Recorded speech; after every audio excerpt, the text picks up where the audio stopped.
All right, we got 100 shots-ish through the bow. Shooting good. Let's get it tuned up. Have you ever felt?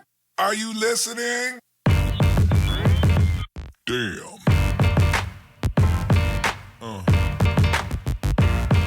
Yeah. Yeah. Yeah.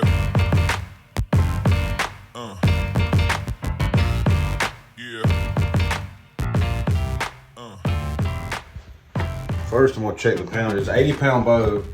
I want to see kind of how close it is. I want to see exactly what it's pulling now since we got everything worked in.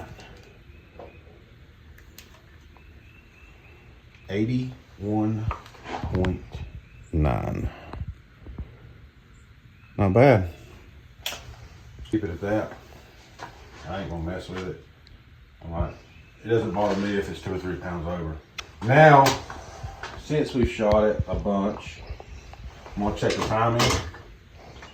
In the past few bows that I've had from Hoyt, actually like the past 7 that I've built from Hoyt, has been spot on with timing, just right from the factory. If this one's going to be the same, and it is. Hoyt does a phenomenal job. I mean, I'm assuming they do it on purpose. I've just never seen any other bows that I've built be this consistent on timing from the factory. This string stopper right here, it's when it's kind of hard to see at that angle, needs to touch your cable at the exact same time. Say this one's not touching, your bottom one is. You're going to add twist to the top to make that faster. So it's going to pull it in quicker to meet up with the bottom. I'm not going to touch this one because it's perfect. There's no need to mess with it. We'll go into paper tuning. This state-of-the-art, one-of-a-kind, 90-pound paper tuner.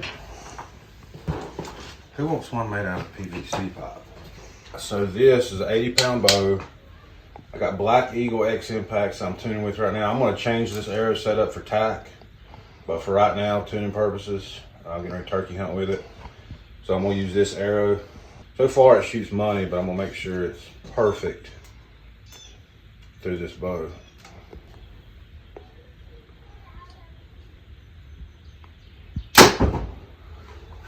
Yep, we're going to do some work on this, and I'm going to shoot again to get a consistent tear to make sure it's not me, that it is the bow.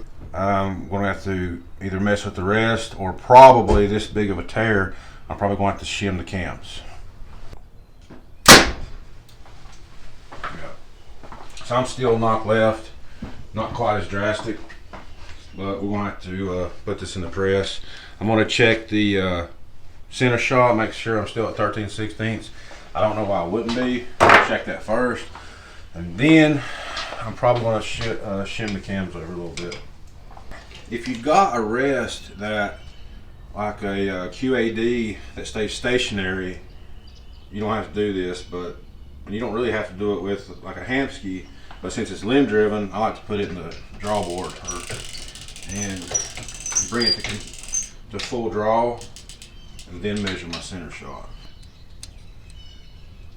which I am exactly 13/16 from the riser to the center of the shaft.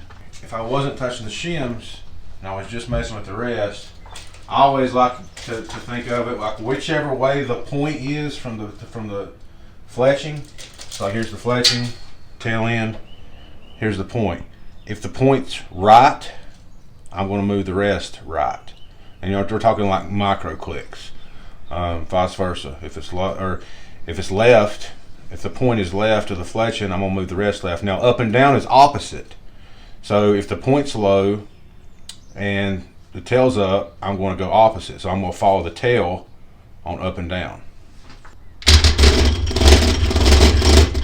So right here, you're taking this axle out, and if you're looking here, there's a skinny shim on this side, there's a fatter one on this side.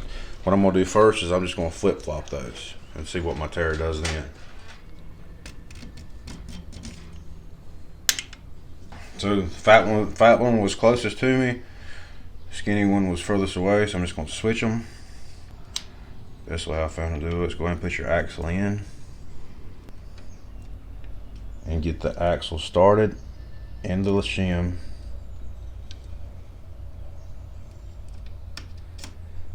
Now your cam's on.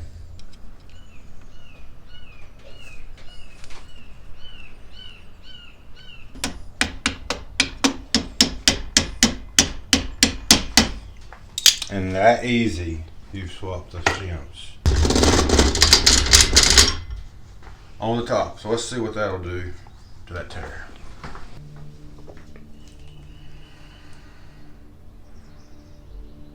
I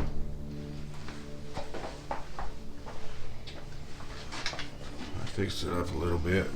Well, quite a bit actually. So now I'm not bad at all. I'm gonna shoot one more time before I move anything. Let's see if I get a consistent tear.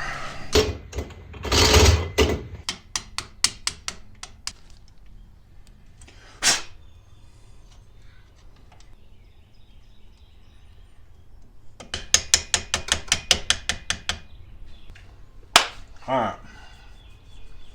Bottom's flipped, top is flipped.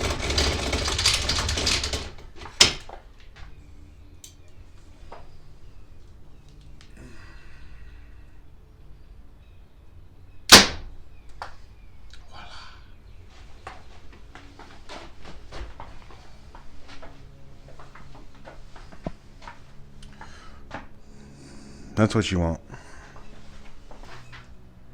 It was hard tear left or tail left, point right. So, like I said, I never want to touch my center shot at all. I want to keep it at 13/16. Instead of moving my rest back and forth, we switched the top shims on the top cam. We just rotated them, shot it again.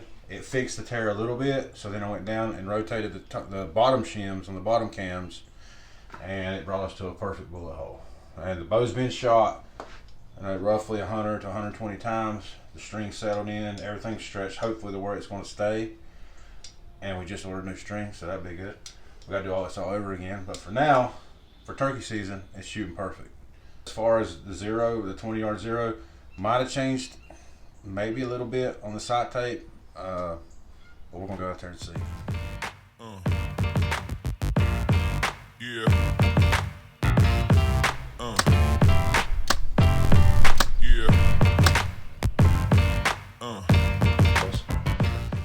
Whew!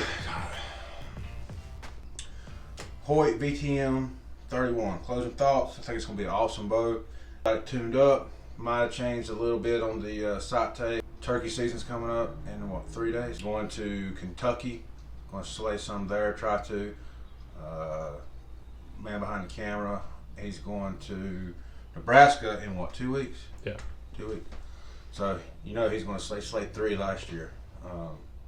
So appreciate y'all. Like and subscribe.